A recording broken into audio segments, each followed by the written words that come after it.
ouvindo essa canção, o tema de hoje é a família em missão. E ouvindo essa canção de um pastor querido amigo, Ademar de Campos, quando ele escreveu essa canção, um dos motivos que o fez escrever essa canção foi porque ele estava tendo uma luta muito grande na família. E quem não tem luta na família, né? Talvez se engana quem acha que tem famílias que não tem luta, mas na realidade há famílias, e onde há família há luta. E o pastor Ademar de Campos, ele estava num momento de tantas escolhas, tantas decisões, e ele tinha um problema, ele reclamava muito, principalmente porque os filhos, outra geração, acaba sendo cabeçudo, sendo teimoso, e aquela coisa toda, e não sei o quê. E você diz, meu Deus, o filho não entende, não ouve, parece que a gente ensina, mas nunca aprende, né? E aí Deus tocou no coração dele e disse assim, olha, para de reclamar e agradece. Para de falar, sabe, que você não sabe como vai resolver, e agradece. E aí ele estava lendo lá em Apocalipse, e lá em Apocalipse ele lendo, ele começou a cantar, grande é o Senhor e digno, né, de todos louvor. E assim, aí a alma dele foi tendo paz. E talvez esse seja o maior desafio das famílias, para entenderem a missão da família é ter paz. Por isso eu gostaria de trazer esse texto hoje de Gênesis, se você puder abrir a sua Bíblia, em Gênesis capítulo 6, dos versos 5 a 15, nós vamos falar sobre a história de Noé. E para mim foi uma grata surpresa esse texto, porque é um dos textos que eu gosto muito, porque há muita riqueza. A história de Noé é uma história que para mim traz muita riqueza, traz muitos insights que fazem nos amadurecer de todas as formas. Então em Gênesis capítulo 6, do verso 5 ao 15, diz assim: todos abriram? Encontraram? Amém. Viu o Senhor que a maldade do homem se havia multiplicado na terra, e que era continuamente mau todo o desígnio do seu coração. Então se arrependeu o Senhor de ter feito o homem na terra, e isto lhe pesou no coração. Disse o Senhor: farei desaparecer da face da terra o homem que criei, o homem e o animal, os répteis e as aves dos céus, porque me arrependo de os haver feito. Porém Noé achou graça diante do Senhor. Eis a história de Noé. Noé era homem justo e íntegro entre os seus contemporâneos. Noé andava com Deus. Gerou 3 filhos, Sem, Cão e Jafé. A terra estava corrompida à vista de Deus e cheia de violência. Viu Deus a terra, e eis que estava corrompida, porque todo ser vivente havia corrompido o seu caminho na terra. Então disse Deus a Noé: resolvi dar cabo de toda a carne, porque a terra está cheia de violência dos homens. Eis que os farei perecer juntamente com a terra. Faze uma arca de tábuas de cipreste, nela farás compartimentos e a calafetarás com betume por dentro e por fora. Deste modo a farás. E assim foi a ordem do Senhor. Aleluia. Vamos orar. Senhor, graças te damos, ó Pai, por tua palavra. Que essa palavra, Senhor, encontre em nossos corações terra boa, boa terra, terra frutífera, Senhor, que ao entrar em nós a tua palavra possa gerar fé, e gerando fé, nos dê paz, nos dê maturidade, nos dê sabedoria, nos dê, ó Pai, discernimento para tomar decisões e para sabermos lidar com os nossos familiares, com os nossos filhos, com os nossos cônjuges e com a nossa casa, Senhor. Porque como a tua palavra diz, Senhor, tu olhas e tu vês, e eu te louvo por isso, ó Pai, porque tu nos vês nesse momento, e eu te peço, sonda os nossos corações, e que os nossos corações não tenham nada que impeçam a tua palavra de fluir, em nome do Senhor Jesus. Amém. Amém. E amém. Quando a gente fala nesse tema, uma família em missão, para algumas pessoas isso já se tornou motivo de incredulidade. Eu não acredito mais que eu consiga ter a minha família de uma forma em que todos vão ter o mesmo pensamento, em que todos vão ter a mesma visão, em que todos vão ter uma mesma missão, em que todos vão seguir um caminho em que era o desejo do meu coração, mas infelizmente eu não tenho mais essa fé. Eu perdi a fé em relação a isso. E às vezes é interessante quando a gente para pensar sobre como você perde a fé. O que te faz perder a fé? O que te faz perder a esperança? O que te faz perder a crença em alguma coisa? Às vezes é porque nós ouvimos especialistas. Eu tenho muito problema com especialistas, ou quem se diz que é especialista, ou que é especialista de alguma coisa. Porque é provado em vários estudos que os especialistas nunca têm total certeza das coisas. Mas às vezes quem lê sobre o especialista acha que, por ele ser especialista, ele tem total certeza das coisas. Um exemplo disso, que eu gosto muito de atletismo, é vendo a história de Usain Bolt. Usain Bolt, um jamaicano de 1,95 m, ele começou a correr e ele disse assim: eu vou ser um velocista de 100 metros. Aí toda a equipe, confederação e pessoas e professores de educação física disseram para ele: você não pode correr 100 metros, porque já está provado por vários estudos há mais de 40 décadas, há mais de 40 anos, 4 décadas, que pessoas de 1,95 m não são ideais para esse tipo de corrida. É de 1,75 a 1,85 m. Esse perfil sim pode correr velocidade, mas você com 1,95 você não pode, vai fazer outro esporte. Ele disse assim: caramba, mas por que eu não posso correr? Eu gosto tanto de correr, eu acho tão legal correr, para mim é tão bom. E aí ele começou a correr no colégio, começou a correr nos outros lugares e começou a se destacar, e as pessoas: olha, é meio estranho ele correr, mas ele está conseguindo correr. Ah, vamos lá, obrigado. Mas vamos lá, deixa aí, até que ele conseguiu índices que superaram todos aqueles que estavam na média dos especialistas. Ele não, e ele entrou acima do índice. Aí ele disse assim: olha, eu consigo, eu faço isso. Aí ele chegou no Comitê Olímpico, ele entrou no Comitê Olímpico, o Comitê Olímpico disse para ele: você não vai correr os 100 metros, você vai correr os 200 metros, porque você tem uma altura improvável para correr 100 metros, você não pode correr 100 metros. Ele disse: eu posso correr os 200 e eu posso correr os 100, eu vou correr os dois agora, só porque vocês estão dizendo que eu não posso. Aí os especialistas de vários lugares chegaram para ele e disseram: olha, você não vai correr os 100 metros, porque os 100 metros você não tem uma largada rápida. Então, por que você não desenvolve rápido na largada? Porque é impossível uma pessoa tão alta desenvolver tão rápido na largada. Você não vai ganhar essa corrida. E ele disse assim: olha, vamos fazer assim, deixa eu competir. Eu já vim de outras competições, deixa eu competir. Tudo bem que eu não tenho uma largada rápida, mas o meio e o fim, meio são maravilhosos, são perfeitos. Deixa eu pensar no meio e no fim, não deixa eu pensar na largada. A largada eu resolvo na metade da prova e no fim da prova. E aí deixaram ele correr. Ele se tornou um dos maiores nomes do atletismo mundial. Ganhou várias medalhas de ouro, ganhou várias provas, ganhou, méritos de todos os lugares em que ele passou. E aí os especialistas ficaram calados, porque eles disseram: nós não sabemos o porquê. Mas essa é a questão.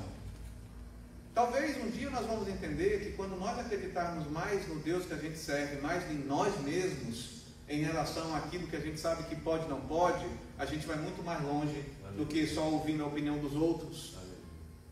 Porque ouvindo a opinião dos outros, ok, eu tenho que ouvir, eu tenho que ter um parâmetro, eu tenho que ter realmente algo para eu poder balizar as minhas decisões. Isso me ajuda bastante, porque informações são dados e dados viram conhecimento, e esse conhecimento nos dá base para a tomada de decisão. Aí vem realmente a experiência, que a experiência vai nos ajudar a entender determinadas coisas, mas nós não podemos assumir ou entender que o pensamento do outro vai definir a nossa vida.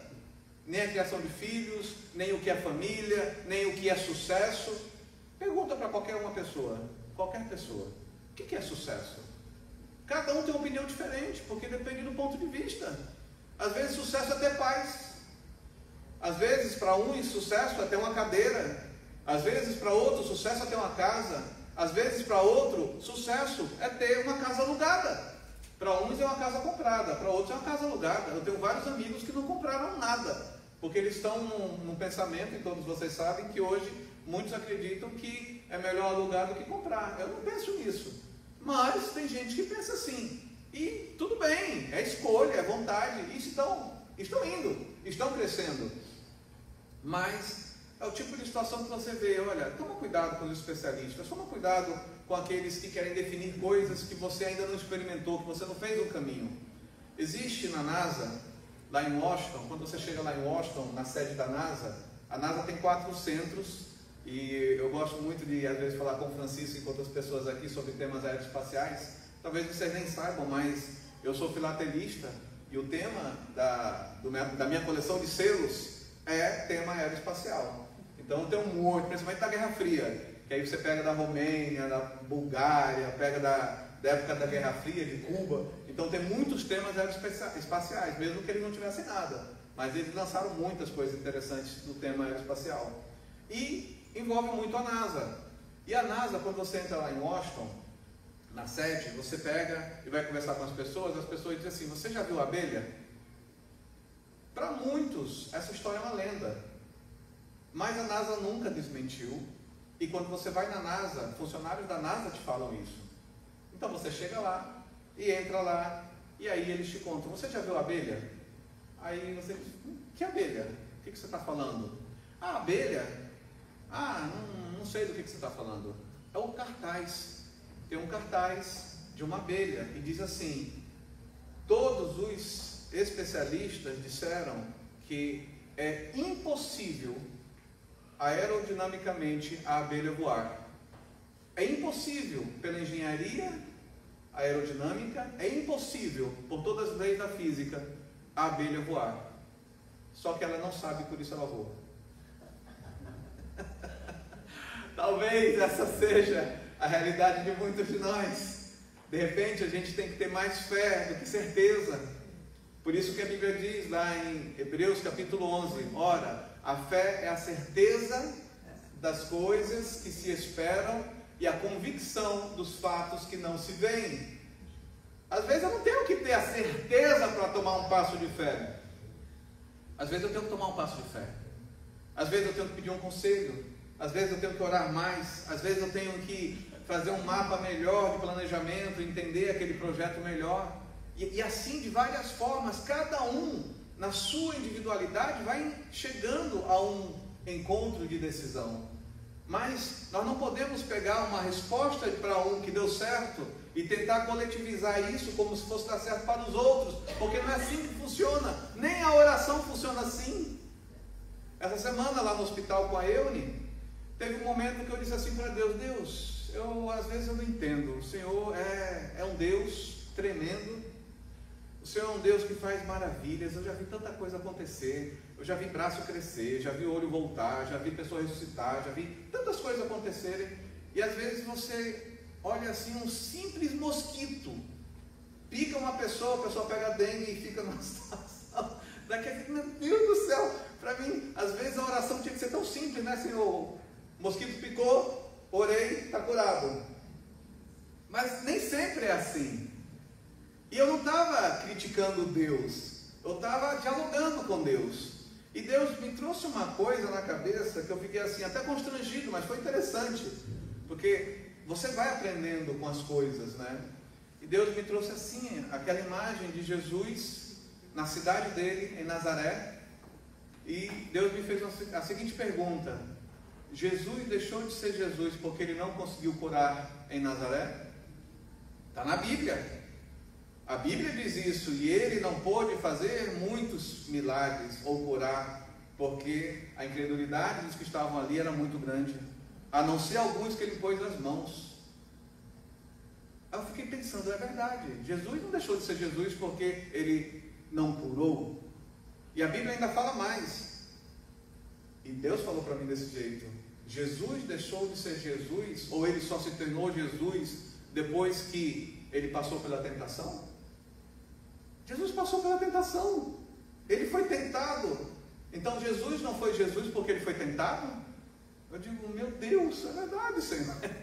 Ele continuou sendo Jesus, mesmo sendo tentado, mesmo sendo Deus. Ele foi tentado porque estava aqui na dimensão da terra, aqui na dimensão natural, e ele foi tentado. E muitas vezes a gente diz, ô Senhor, estou passando por tentação, e onde é que está o Senhor? E Deus sempre diz para nós, eu estou com você. Mas há certas questões da vida que você tem que escolher se você vai continuar com Deus ou sem Deus. Há determinadas áreas da nossa vida em que a gente tem que tomar uma decisão. Eu quero que a minha vida, a minha família, a minha casa, tudo seja para a glória de Deus e não para a glória do diabo. E isso é uma escolha individual, isso é uma escolha pessoal. E é nisso que entra a história de Noé. A história de Noé entra no momento, por isso que nós lemos o texto todo, em que a terra estava corrompida. Talvez você diga assim, mas no tempo de Noé era mais fácil. Olha, a terra estava tão corrompida, mas tão corrompida que Deus teve que destruir. O povo estava numa situação tão maligna, tão ímpia, tão perversa, que Deus teve que intervir. E aí você diz, mas se isso acontece, não tem mais solução, não tem mais salvação. Talvez a gente possa pensar assim, porque há uma tendência pessimista de ser. Nada vai dar certo, nada vai melhorar, nada vai, olha esse governo, olha aquilo lá. Meus queridos, e quem disse que Deus depende disso? Quem disse que Deus depende do governo tal para ser melhor? Quem disse que você precisa daquela coisa, ou daquele contrato, ou daquele cliente, ou daquela situação para você estar em paz? Talvez o nosso parâmetro para ter paz é errado. Nós achamos que vamos ter paz com satisfações momentâneas. E aí a gente tem que separar satisfação momentânea de paz contínua. Para eu ter paz contínua, eu vou ter que pagar muito preço de maturidade, porque depende de escolhas e decisões corretas. Muitas vezes nós tomamos decisões impulsivas. No metrô, toda semana eu pego o metrô, e lá no metrô tem uma placa, eu gosto dessas placas de metrô, né? Você acaba viajando nas placas de metrô. E aí eu fico olhando a placa do metrô, e a placa do metrô diz assim, esse equipamento vai ter acelerações e vai ter desacelerações, cuidado, porque muitos machucados e acidentes acontecem nesse momento. E aí eu estava pensando nisso, quantas vezes a gente se prejudica ou tem problemas porque na impulsividade a gente acelera muito e quer tomar uma decisão a toque de caixa. Tem momentos que a gente tem que fazer isso, mas tem momentos que a gente tem que ser prudente, a gente tem que dar uma pausa, espera.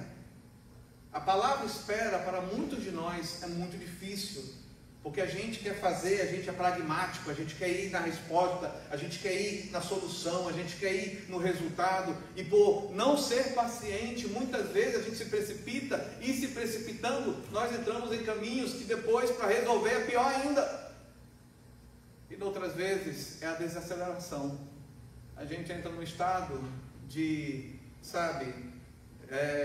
olha, eu estou aqui na zona de conforto, eu não quero fazer mais nada, tudo está indo muito bem. A gente ainda fala umas frases de efeito, que são as frases de efeito do mercado, o time que está ganhando não se mexe, e não sei o quê, e aí você fica naquela. Mas a gente não nasceu para estar num extremo e nem outro. Nem na extrema aceleração e nem na desaceleração. Mas nós nascemos para estar no centro da vontade de Deus, que requer uma interatividade entre nós e Deus e tudo que está ao nosso redor, para nós estarmos atualizados com aquilo que Deus quer de nós. A maturidade é a experiência. A experiência só existe vivendo. Ninguém tem experiência sem viver. E talvez o medo de viver é o que nos causa muitas vezes os conflitos na família, porque às vezes a gente tem dois comportamentos, porque existem dois tipos de pessoas. Existe a pessoa que aprende rápido e existe a pessoa que aprende lento, mas aprende da mesma forma. Só que os que aprendem rápido querem que os outros sejam acelerados como ela, porque aprende rápido. E os que aprendem lento querem que o outro seja lento porque ela aprende lento. E aí a gente começa a olhar tudo nessa base de ótica que para ela é o padrão de qualidade e de sucesso que todos têm que ter. Aí quando falo em ótica, essa é uma história bem interessante. Eu tenho um cientista que eu gosto muito, que é Isaac Newton. Isaac Newton eu gosto muito porque ele tinha 26 anos de idade, começando a vida, E aí, um dia perguntaram para ele: Isaac, por que a luz, quando bate nos olhos, dói em algumas pessoas e em outras pessoas não dói? Olha que pergunta interessante. Isso nós estamos falando lá em 1500 e lá vai, 1600, essa coisa toda.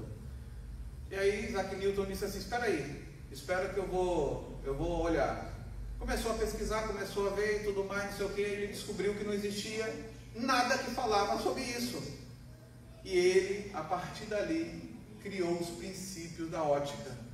Ele descobriu que a luz se dividia em vários espectros de cores diferentes, e que determinadas cores em determinados olhos afetavam mais a visão ou a parte interna, que eu esqueci o nome agora, do olho, e causava sensibilidade àquela luz, àquela radiação. Ele descobriu, sem nenhuma tecnologia, sem inteligência artificial, sem absolutamente nada, ele descobriu que a onda que a luz faz tem espectros diferentes, e esses espectros diferentes afetam os olhos das pessoas de maneiras diferentes naquela época. Mas antes disso, perguntaram para ele: por que a gente não flutua e cai? Por que a gente não podia flutuar? Por que a gente não podia... Ele disse: espera aí, eu vou ali pesquisar e já volto. Aí volta Newton com as 3 leis de Newton. É impressionante, tem gente que é uma capacidade de aceleração tão impressionante de aprender as coisas e desenvolver coisas, que você diz: meu Deus, é demais, é fascinante. Mas nem todo mundo é assim. Tem aqueles que são mais lentos e conseguem chegar também no mesmo lugar. O problema da nossa vida moderna é a comparação. A gente quer se comparar. Ah, porque aquela pessoa conquistou isso, porque aquela pessoa conquistou isso, porque aqueles estão assim, porque aquela família é melhor, porque aquele é filho de família melhor. Meus queridos, a comparação nos mata. A comparação rouba de nós aquilo que nós temos de fé. Muito da nossa fé é roubada porque ficamos comparando, e quando a gente começa a comparar demais, a gente começa a desmotivar, a gente começa a perder o foco, a gente começa a perder a identidade, e quando perde a identidade, a gente acaba perdendo o nosso time, tempo e velocidade. Nós temos um ritmo na vida, cada pessoa tem o seu ritmo na vida. Não queira que o seu ritmo seja comparado ao do outro. Por mais que a gente queira, a gente não vai ser Isaac Newton. Por mais que a gente queira, a gente não vai ser Usain Bolt.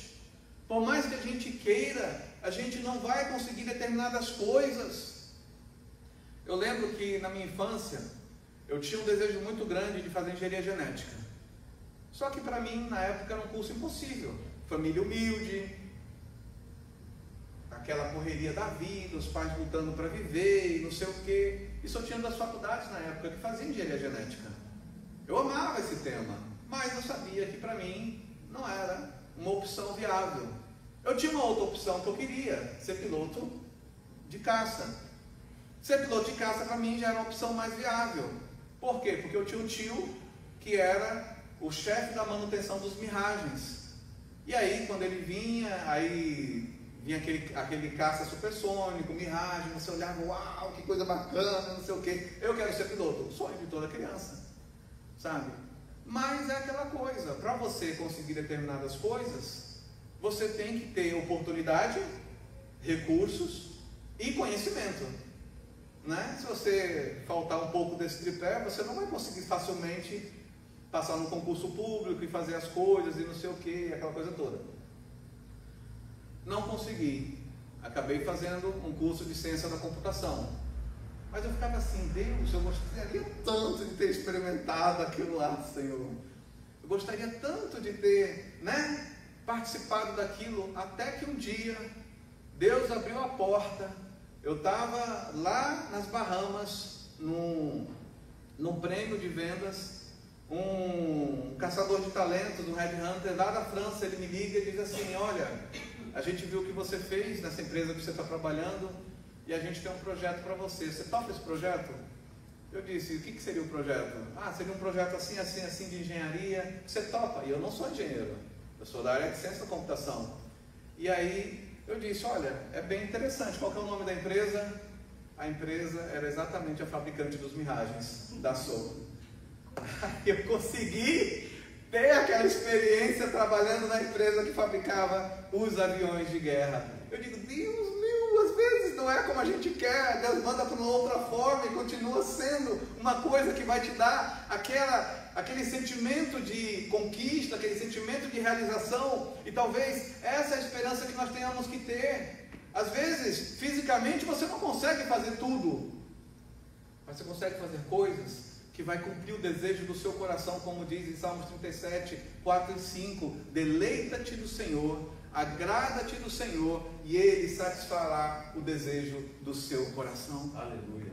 E às vezes esse desejo tem que ser um desejo em que a gente tem que trabalhar nele, tem que orar nele, tem que, buscar mais experiência com outras pessoas que já viveram esse caminho, para a gente poder afinar aquilo, para a gente aprender a ser grato quando ganha. Porque às vezes a gente é ingrato mesmo ganhando, mesmo conquistando coisas, a gente é ingrato porque a gente não ganhou da forma que a gente queria. E as pequenas coisas, as pequenas conquistas têm que ser altares para louvar a Deus, porque Deus está cuidando de nós. E a gente vai olhar um homem aqui chamado Noé. Noé era um homem que morava numa geração em que Deus olhou, a Bíblia diz assim, viu Deus, viu o Senhor, que a maldade do homem se havia multiplicado na terra, e que era continuamente mal todo desígnio do seu coração. Corrompeu tudo. Corrompeu tudo. Nos dias de hoje uma pessoa vai dizer, não vou ter filho, porque ter filho no dia de hoje, pelo amor de Deus, como é que eu vou ter filho com tanta criminalidade, com tanta arrogância, não vou ter filho. A Bíblia diz que Noé, ele teve 3 filhos num ambiente desse. Aí você diz assim, pastor, mas Noé era meio maluco, né? Não, Noé era um homem posicionado. Talvez essa seja a questão em relação a nós, Deus. Que às vezes nós somos tão distraídos pelas circunstâncias, tão distraídos pelas coisas da vida, tão sufocados como o espinheiro que sufoca, como a parábola do semeador, que diz que a semente caiu, o espinheiro cresceu, e aí foi sufocando, até ele não dar frutos. E muitos de nós estamos vivendo vidas sufocadas de coisas que não pertencem a Deus, não pertencem a nós, e a gente não tira da nossa vida. Noé não era um homem assim, ele tirava as coisas do caminho para ele tomar decisões, e ele, independente se o mundo estava errado ou não, ele disse, eu vou ser assim. E a Bíblia diz que ele era um homem justo e íntegro numa geração corrompida. Não importa se hoje é só você na sua família que crê em Deus, não importa se hoje é só você na sua família que lê a palavra e medita na palavra, não importa se é só você hoje que acredita que a família vai mudar, não importa se muita gente da família diz, não, a tua família não vai dar certo, teu filho não vai vir, não sei o que, não importa se você é o solitário da família que está crendo que vai haver milagre na família e que Deus vai curar a tua casa, não importa. Noé foi um homem assim e ele conquistou a promessa. Ele conquistou a mudança na casa dele, porque, vamos pensar bem, a família de Noé não era somente os 3 filhos e a esposa. Ele tinha tios, ele tinha primos, ele tinha outros familiares, mas nenhum desses entraram na arca. A Bíblia diz que toda aquela geração foi morta por causa da maldade. A Bíblia diz que Deus colocou em Noé uma visão e uma orientação, faça assim, e Noé seguiu à risca o que Deus falou para ele. Você acha que as pessoas não chegavam para Noé no meio de um deserto, próximo de rios, que ele ficava ali na Mesopotâmia, ali entre o rio Tigres e Eufrates, sabe? E ali ele estava, ali, e as pessoas olhavam ele construindo um barco. Você acha que as pessoas não passavam, é louco, é maluco, não sei o que, você é primo do maluco, você é doido, não sei o que, tu é tio, o teu tio é aquele maluco lá, não sei o que. Você acha que as pessoas não faziam isso? Você acha que as pessoas não zombavam dele, a própria família zombava dele? Mas o mais interessante de tudo, Noé ouviu Deus, Noé era um homem íntegro, Noé era um homem justo, e a palavra íntegro quer dizer completo.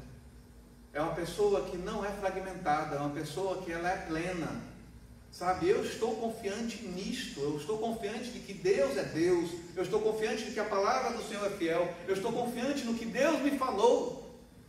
Ele é íntegro e ele é justo, não importa a injustiça. injustiça, não importa a corrupção que há no mundo, o que importa é que eu faço aquilo que é justo. Eu faço aquilo que é o certo, porque eu tenho noção do que é o certo e do que é errado. E se depender de mim, eu vou continuar fazendo o certo. Isso é um posicionamento tremendo. Porque às vezes a gente diz, não, todo mundo está fazendo, eu vou fazer também. Todo mundo está assim, eu vou agir assim também. Talvez esse seja o maior erro da nossa geração, em querer imitar o mal do outro, achando que é sabedoria, achando que é sucesso, achando, não, mas ele é espertinho, é esperteza, pela esperteza ele cresceu, ele ficou rico e não sei o que, blá blá blá. Meus queridos, a esperteza nunca traz paz. Nos nossos gabinetes pastorais, a gente está cheio de pessoas que pela esperteza conquistaram muitas coisas, mas não tem paz nenhuma. Conversando com um executivo há alguns meses atrás, ele disse assim: eu saí da Irlanda para os Estados Unidos, cheguei nos Estados Unidos, comecei a brigar pela posição executiva, e ali chegou o momento daquela briga em que eu tinha que escolher perder meu filho ou virar um executivo. Eu virei executivo. Aí eu disse para ele: valeu a pena? Aí ele baixou a cabeça, pensou um pouco, e ele disse assim: eu não tenho mais filho, então valeu a pena. Olha só, ao ponto que chegou. O narcisismo, o egoísmo dele tão grande por um cargo, fez ele, trocar tudo por um cargo.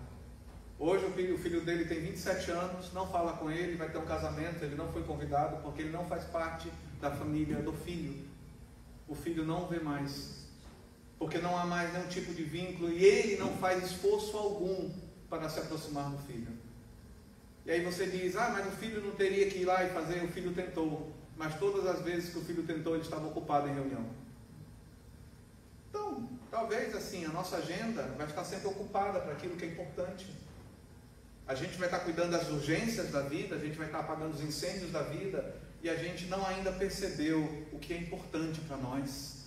Enquanto nós não entendemos que a família é importante, enquanto nós não entendemos que Deus é importante, que a família não faz sentido sem Deus, nós continuaremos apagando incêndios, nós continuaremos fazendo coisas que é comparativa às coisas que os outros estão fazendo, e nunca nos trará paz alguma. Por isso vem a questão da identidade. Não importa o que o mundo está fazendo, não importa a direção que o mundo está caminhando, eu continuo crendo em Deus.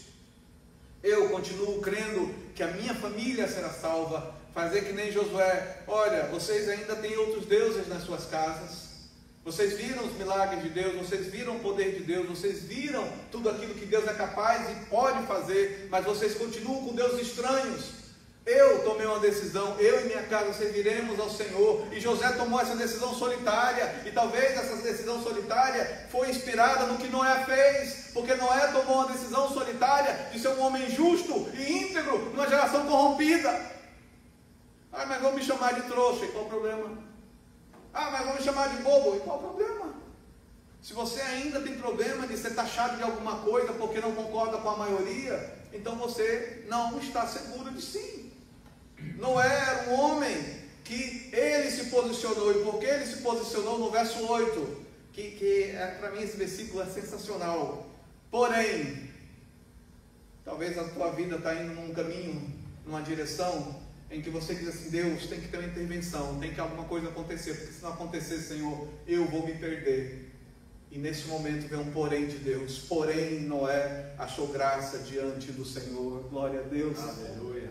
Porém, Noé achou graça diante do Senhor. Uma hora aconteceu, uma hora a oração foi respondida, uma hora o milagre veio, e Deus olhou para Noé e viu nele a esperança para o mundo, mesmo em que a maioria estivesse errada. Só que Deus não trabalha com a maioria, Deus trabalha com pessoas que estão dispostas a obedecer, estão dispostas a crerem, estão dispostas a se sacrificarem. E aí no verso 9 diz assim: eis a história de Noé. Noé era um homem justo e íntegro entre os seus contemporâneos. Noé andava com Deus. Pastor, não consigo orar porque no meu trabalho é muito corrido. Ore no banheiro, ore no seu almoço, peça licença, saia de vez em quando que você puder, cumpra o seu papel no trabalho. É o que eu falo: você não está sendo pago no trabalho para orar, Você está sendo pago no trabalho para resolver problemas. Resolva os problemas que você está sendo pago para fazer. E nos momentos em que você pode, ajoelhe-se e ore. Ore. Ajoelhe-se e ore. Porque Deus ouve orações. A Bíblia diz em 1 Pedro 5,6: humilhai-vos sob a poderosa mão de Deus. E se humilhar, não tem tempo e hora. Pode ser calado, pode ser de olhos abertos, pode ser de olhos fechados, pode ser em pé, pode ser deitado, pode ser ajoelhado, pode ser de várias formas. Humilhai-vos sob a poderosa mão de Deus, e em tempo oportuno Ele vos exaltará. Aleluia. Aí você diz: ai pastor, mas eu não sei o que fazer, eu não sei o caminho que eu tenho que seguir. Salmos 32:8: instruir-te-ei e te ensinarei o caminho que deves seguir, e sobre a minha vista te darei conselhos. O apóstolo Tiago, ele fala isso: se você precisa de sabedoria, peça a Deus. Às vezes a gente não sabe o que fazer, precisa de sabedoria, precisa de instrução, e a Bíblia diz que Deus nos instrui. Nós não estamos sós, nós não estamos abandonados nessa terra. O Espírito Santo está conosco, o poder de Deus está em nós, e é aí que a gente tem que entender o papel do Espírito Santo nas nossas vidas. A Bíblia diz que o Espírito Santo, ele convence o homem do pecado, da justiça e do juízo. E você às vezes está numa situação em que você tem um filho cabeçudo, você tem um filho que é teimoso, obstinado, você tem um filho que ele é rebelde, e você quer convencê-lo a ser mudado, a ser o contrário, a ser diferente. Quem convence o homem do pecado é o Espírito Santo. Por mais que a gente ame alguém, a gente não consegue convencer o interior dele ou dela. Por mais que a gente ame uma pessoa, de dar a própria vida por alguém, é o Espírito Santo quem convence. É por isso que na nossa oração tem que ser direcionada: Espírito Santo, convence.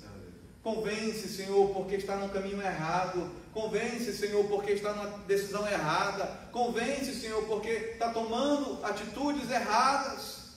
Ou de repente somos nós que estamos errados. A gente tem que ver: Senhor, toque em mim também, para que eu possa ver se eu estou errado. A gente tem que fazer essa autoanálise, porque às vezes a gente é muito fácil para apontar, e muitas vezes esquecemos de nós mesmos na mudança.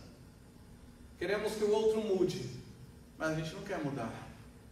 Você vê que Noé, ele era posicionado, homem justo e íntegro na sua geração, e andava com Deus. Ele não esperava ninguém para andar com Deus, ele andava com Deus. Ele não tinha desculpas: olha, só vou andar com Deus se eu tiver culto de oração. Olha, só vou andar com Deus se a igreja começar a ter isso, isso e isso. Ah, só vou andar com Deus se a igreja proclamar um jejum. Ah não, só vou andar com Deus se a igreja começar a fazer uma leitura todo dia da Bíblia. Meus queridos, a igreja não é a muleta das nossas vidas. Deus nos deu essa liberdade para nós buscarmos a Deus aonde nós estivermos. A Bíblia nos orienta a estarmos congregados, porque isso é bíblico, e aí na congregação Deus faz milagres, Deus provê, e Deus faz prodígios. Por isso que a gente gosta da célula nas quartas-feiras, porque ali a gente tem comunhão, a gente tem um momento de estar junto, para a gente ouvir os outros, sentir os outros, saber o que o outro está passando, que time torce, quem está alegre ou triste na semana porque o time ganhou ou perdeu, sabe? E assim vai. Essa é a vida comunitária. A vida comunitária não é a gente achar que a gente tem que ir para um mosteiro, ou ir para um buraco, ou ir lá para uma caverna e dizer: aqui eu vou buscar a Deus. Deus nunca nos chamou para isso. Deus nunca nos chamou para uma situação, uma condição que nós não temos condição de fazer. Ele nos chamou para equilíbrio. Ele nos chamou para organização, porque Deus é organizado, Deus não é Deus de confusão, e a Bíblia fala isso, que Ele não é de confusão, Ele é um Deus de paz. Então, andar com Deus é uma atitude intencional. Eu ando com Deus independente de tudo. Ah, mas a Bíblia não está correta. Eu continuo crendo na Bíblia. Ah, mas tem uma versão nova da Bíblia que diz isso, isso e isso. Eu continuo crendo nas minhas raízes bíblicas e pronto. Não importa o que vão inventar de novo. Ah, acabaram de descobrir um ET, que esse ET era Adão e não sei o que. Olha, eu continuo crendo na Bíblia. A Bíblia diz que Jesus morreu uma única vez. Então, se Jesus morreu uma única vez e tem planetas habitados em outros lugares, seria injustiça Jesus não ter morrido por lá e ter morrido só aqui. Seria injustiça só a gente pecar e lá não pecar. Então, pela lógica, eu digo: cara, não faz sentido algum. Então, Jesus só morreu aqui porque só existe esse planeta habitado com gente. Pode ter outros planetas habitados com anjos, com demônios, com isso daí, questões espirituais. Mas Gente, Deus só criou um, e é o que a Bíblia fala. E eu continuo crendo na Bíblia. Você é maluco, você não pode crer nisso, porque a ciência prova. Eu digo, olha, a ciência prova muita coisa que não se confirmou. Vi de Isaac Newton. Por muitos anos disseram que Isaac Newton era doido, até provar que ele não era doido. Não foi assim que as teorias de Isaac Newton foram aceitas. Não é assim que toda a ciência é aceita. A maioria dos produtos que a gente hoje toma como medicamento foram criados para fins errados, ou outros fins, e acabaram sendo revertidos para o nosso fim. Ver o Botox, ver todas as outras coisas, ver as injeções para emagrecer que o povo toma, sabe? Tudo foi criado para um fim, mas está sendo usado para outros fins. Então não significa que está certo ou errado, mas significa que a gente tem que tomar cuidado com a opinião dos outros, porque a opinião dos outros nos quer trazer um parâmetro de entendimento que às vezes não é o certo. Às vezes não é aquilo que você sabe que é correto para a tua casa, sabe? Josué disse, eu e minha casa serviremos ao Senhor, porque ele sabe como servir a Deus, porque ele sabe o tempo dos filhos, o tempo dele mesmo, o tempo do outro. O problema é nós lidarmos com a paciência. Como é difícil a gente ser paciente. Como é difícil. Talvez uma das grandezas do Usain Bolt como atleta foi entender a sua limitação. Na largada, eu sou fraco. Talvez a gente seja assim mesmo. Na largada, naquele início, talvez a gente é muito fraco muitas vezes. Mas no decorrer do caminho, a gente vai gerando aquela confiança, a gente vai pegando aquela confiança, aquela certeza, e a gente consegue chegar no nosso objetivo. Muito mais sabendo que Deus está conosco, muito mais sabendo que Deus opera em nós. Naum 1,7. Naum 1,7 é um dos versículos que eu acho... Naum está na Bíblia, tá? Está escondidinho lá na Bíblia, mas Naum está na Bíblia. Naum 1,7 ele diz assim, o Senhor é bom e fortaleza para aqueles que nele se refugiam.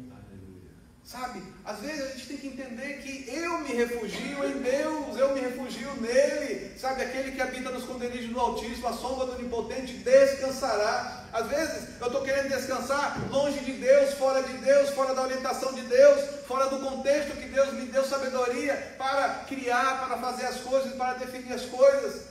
E aí eu vou entrando naquilo que é de terceiros, dos outros, eu bagunço a minha casa toda e a minha casa toda perde esperança. E aí quando eu olho para o texto de Noé, eu vejo assim, como é importante a gente ser posicionado em constante. A inconstância derruba muita gente boa. Muita gente boa que a gente conhece. Cada um de nós tem uma história. Caiu, se perdeu pela inconstância.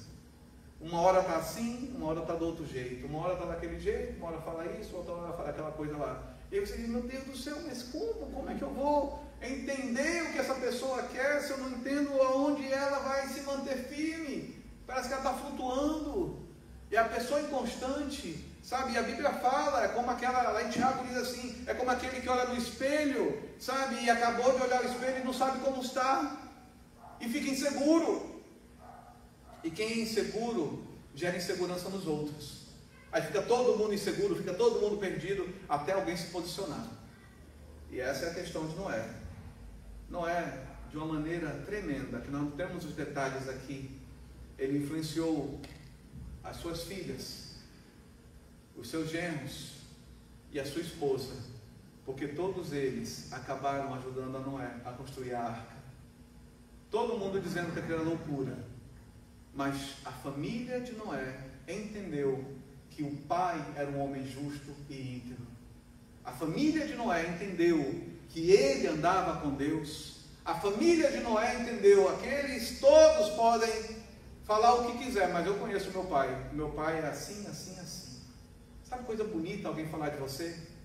E aconteceu uma coisa muito linda na semana passada. Semana passada foi Dia das Mães, vieram muitos visitantes. O marido da Mônica que estava aí, que era visitante, e o irmão do marido da Mônica também estava aí. Eles chegaram para mim e disseram assim, pastor, eu nunca me senti tão acolhido como me senti hoje aqui. Eu nunca me senti tão esperançoso como eu me senti hoje aqui. Eu nunca me senti tão feliz. Parecia que já fazia muitos anos que eu não tinha sentido a felicidade. E hoje eu senti uma paz que me trouxe uma alegria tão grande. E eu estou saindo daqui hoje muito alegre. Aleluia. Aí você diz, Deus, como é que pode, Senhor? Como é que pode? Hoje vocês notaram o milagre do som? Glória a Deus, obrigado Márcia, Júnior, toda a equipe, Francisco, sabe? Toda a equipe que fez o som voltar ao normal, mas semana passada o som não estava assim. Aí para nós que às vezes queremos as coisas, né? A gente fica, meu Deus do céu. E aí tem visitante, tem coisa, e o negócio não está indo como você gostaria que fosse.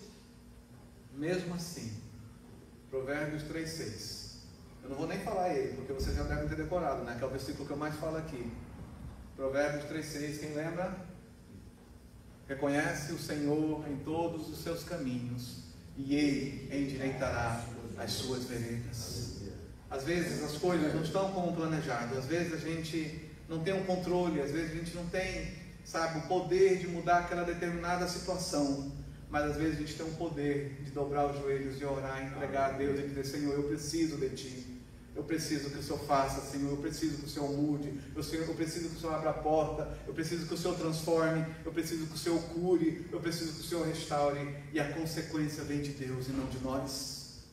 Talvez o nosso papel seja ter esperança agindo. Sabe o que é ter esperança agindo?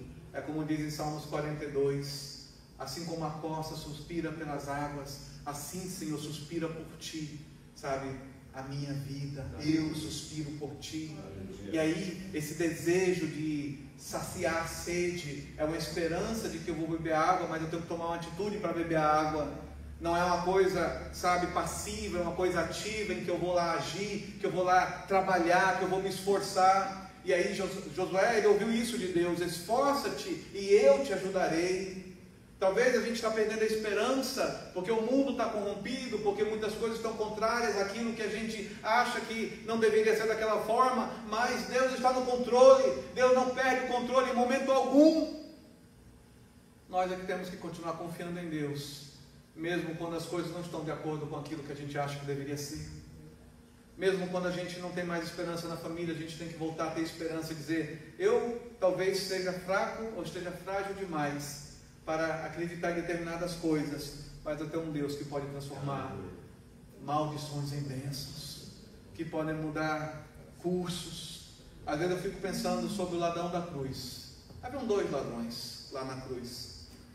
Um até o final foi arrogante, foi orgulhoso, e a Bíblia diz, a arrogância precede a queda, e infelizmente tem pessoas que elas vão pagar para ver até o final, e não vão ouvir, vão ser rebeldes, vão ser, sabe, pessoas obstinadas, teimosas, vão ser pessoas que vão ali bater o pé porque ela quer estar certa e não quer estar em paz. E esse tipo de pessoa, nós também temos que entender, porque às vezes a gente provoca esse tipo de pessoa. A gente sabe que aquela pessoa, ela é teimosa e a gente quer provocar, e a gente sabe que vai dar em problema, vai dar em discussão, dissensão, vai virar uma celeuma aquele negócio todo. E é onde a gente tem que aprender a dar um passo atrás e ter paz. A Bíblia em momento algum diz que Noé foi atrás das filhas, dos genros, da esposa, para concordarem com ele. Ele somente foi e fez. Ele somente ouviu a voz de Deus, tinha o projeto de Deus e começou a fazer. Talvez às vezes a gente tem que entender que há coisas nas nossas vidas que nós temos que fazer no silêncio. Há coisas nas nossas vidas que a gente tem que compartilhar. E há coisas nas nossas vidas que a gente tem que ter parcerias para que a coisa aconteça do jeito que tem que acontecer. Há decisões solitárias, muitas das decisões são solitárias. E às vezes a gente não pode ser ingênuo de acreditar que isso vai mudar. Não, em algum momento você vai estar numa situação em que todas as decisões vão ser coletivas. Isso não existe. Às vezes você vai estar sozinho e você vai ter que tomar uma decisão solitária. E escolher o certo ou errado é uma decisão pessoal. De escolher se aquilo agrada a Deus ou não agrada a Deus é uma decisão pessoal. Talvez você diga, pastor, mas depois da arca, eu não quero saber do depois, eu quero saber que houve esperança. Eles entraram na arca comigo, eles acreditaram na palavra que Deus me deu, eles acreditaram naquilo que Deus me orientou e eles entraram na arca comigo. Não queira que o teu filho, a tua filha, ou você, ou o seu cônjuge, seja igual a você, nesse sentido das opiniões.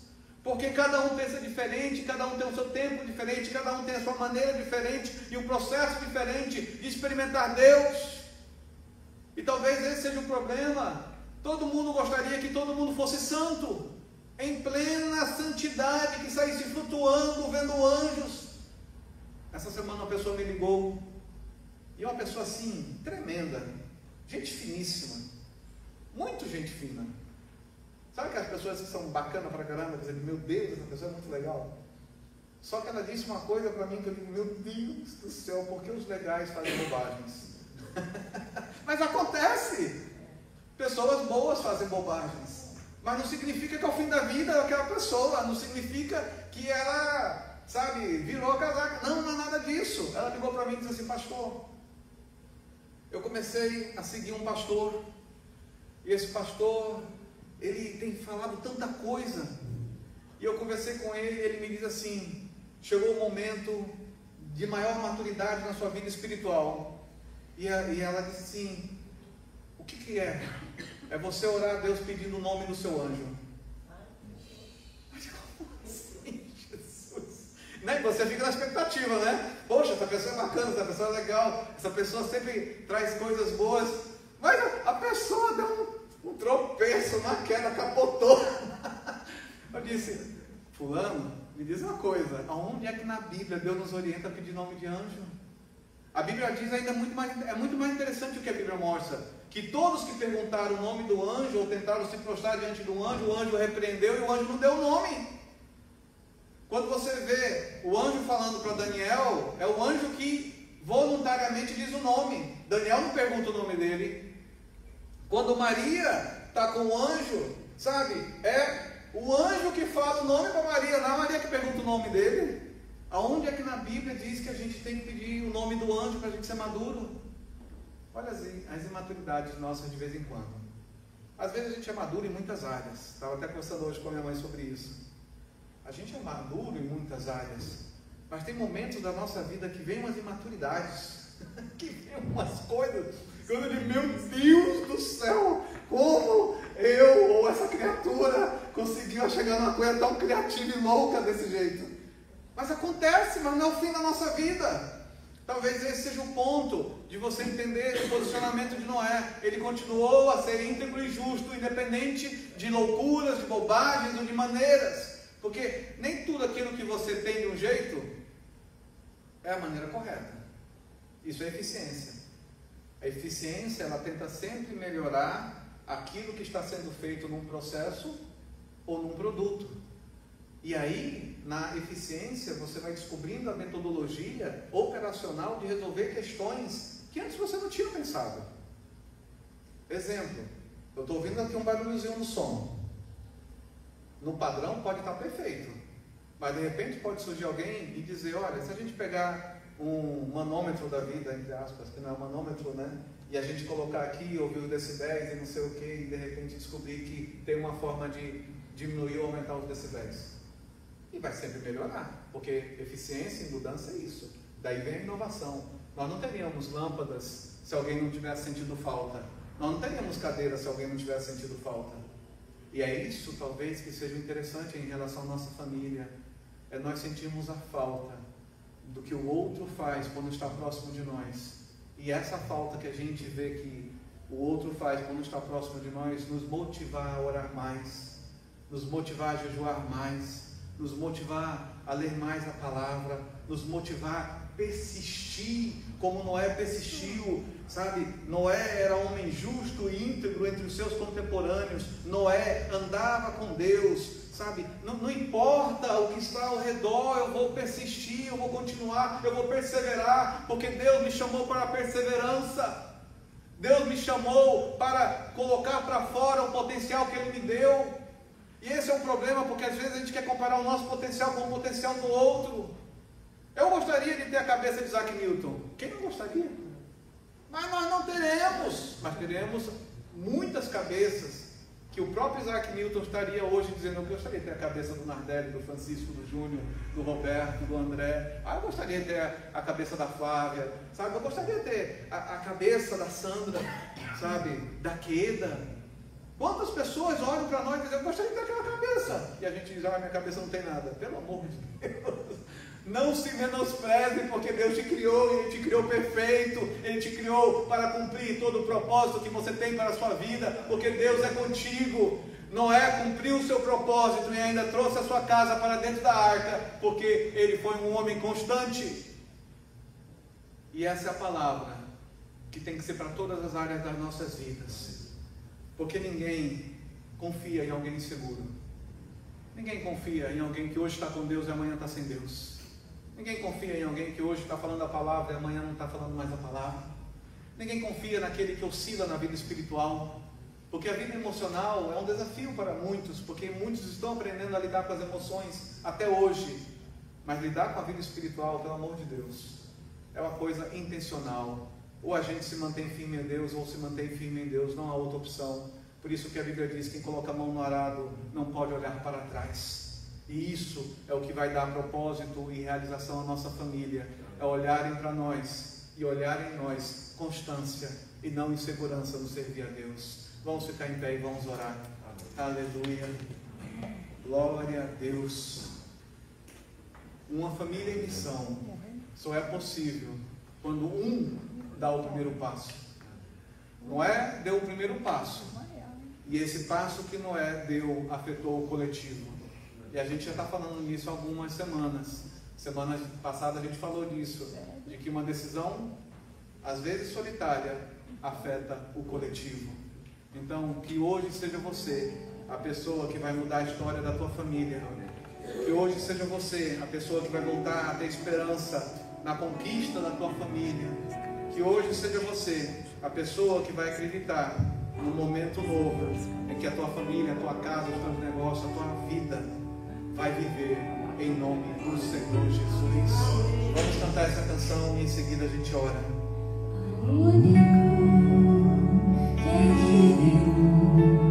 De receber a honra e a glória, a força e o poder ao Rei eterno e imortal, invisível, mas real.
compôs com um grande amigo, né, Bené Gomes, que inclusive fez o meu casamento com a eu. Aí eu escuto, né, depois o pessoal diz, você tá saudosista demais. Mas quando ele compôs essa música, ele estava num momento de decisão, em que ele entrou no banheiro e ele disse assim para Deus: Deus, eu não sei se eu vou continuar servindo o Senhor, ou eu vou seguir esse outro caminho que está aparecendo para mim. E aí lá, chorando no banheiro, Deus começou a trazer a canção para ele, ao único. E naquele momento ele teve paz. Quando ele teve paz, ele tomou a decisão certa na sua vida. Glória a Deus. A vida dele transformou, da sua família, sua Edna, a esposa dele, seus filhos, todos foram impactados, são impactados até hoje por essa canção. Glória a Deus. Porque toda vez que eles estão assim meio que perdidos, eles ao único. Para de pensar em outras coisas, vão pensar no único que pode nos colocar no caminho certo, que pode nos fazer ter a visão que pode fazer a gente mudar, sabe? E mudar para melhor. Amém? E assim seja a nossa esperança, de crer nesse ao único, o Senhor Jesus, que Ele é poderoso para fazer infinitamente mais de que tudo quanto pedimos ou pensamos, conforme o seu poder que opera em nós. Efésios 3:20. Vamos orar. Senhor, graças te dou, ó Pai. Graças te dou, Senhor, por cada família representada aqui hoje. Graças te dou, Senhor, por aqueles que não puderam vir, Senhor, mas estão com o coração aqui. Obrigado, ó Pai, por aqueles que tu vais trazer ainda. Obrigado, ó Pai, por aqueles, ó Pai, que por muito a gente já pensou que não havia mais caminho de solução, mas para ti não há impossível. Para ti tudo é possível, Senhor. E a tua paz nos basta, Senhor. Oh Pai, a tua paz é o hábito dos nossos corações, Senhor. É isso que eu peço a cada pessoa aqui, que haja paz, que haja a tua direção, que haja, Senhor, a confiança em ti, que a fé seja renovada, para que continue crendo, Senhor, no teu poder, na tua mão poderosa, que muda as coisas, Senhor, que transforma as circunstâncias, que abre rios no deserto, que faz, ó Pai, pedras saírem do caminho, porque tu és Deus que ressuscita os mortos. E se há, ó Pai, familiares que estão com emoções mortas em relação a outros, que essas emoções revivam e haja uma ressurreição das emoções, ó Pai. Haja uma ressurreição da razão, haja uma ressurreição do bom senso, Senhor. Que tu possas tocar, Senhor, e trazer de volta, Senhor, a família, a unidade, a família, Senhor, a alegria de estar junto, a família, ó Pai, a alegria de te servir, Senhor. Senhor, nos dá paciência, nos dá sabedoria para lidar com cada um, porque cada um é diferente, nós mesmos precisamos aprender isso, ó Pai. Que a gente aprenda, Senhor, os teus caminhos da paciência, que a gente aprenda os teus caminhos, ó Pai, do bom senso, da sabedoria, que a gente aprenda os teus caminhos, ó Pai, a ser como Noé, que independente da geração, independente, ó Pai, de toda objeção, ele continuou sendo um homem justo e íntegro, e continuou andando contigo, independente das circunstâncias. Que assim sejam as nossas vidas, ó Pai, que continuem andando contigo, independente de quaisquer resultados ou circunstâncias, ó Pai. Pai, que a tua paz nos encha, que tu, Santo Espírito, encha as nossas vidas e nos transborde da tua presença, Senhor. Que o amor do Pai, a comunhão do Filho e as doces consolações do Espírito Santo estejam sobre cada um de nós e nossas famílias, em nome do Senhor Jesus. Amém e amém. Deus te abençoe. Somos uma igreja acolhedora, formada por discípulos de Jesus que anseiam compartilhar seu amor e tornar o seu nome conhecido em todos os lugares. Acolhemos todas as gerações e idades porque entendemos a importância da família e as necessidades de cada fase da vida. Para isso, nossos ministérios, que por meio da graça de Deus, procuram responder os desafios estabelecidos em nosso tempo. Encorajamos a comunhão e a vida comunitária em nossos pequenos grupos. Nos encontramos semanalmente nas casas e em outros lugares para orarmos, nos conhecermos e servirmos uns aos outros por meio das nossas células. Crescemos quando nos relacionamos como comunidade, pois cremos que, assim como o ferro afia o ferro, um amigo afia o outro.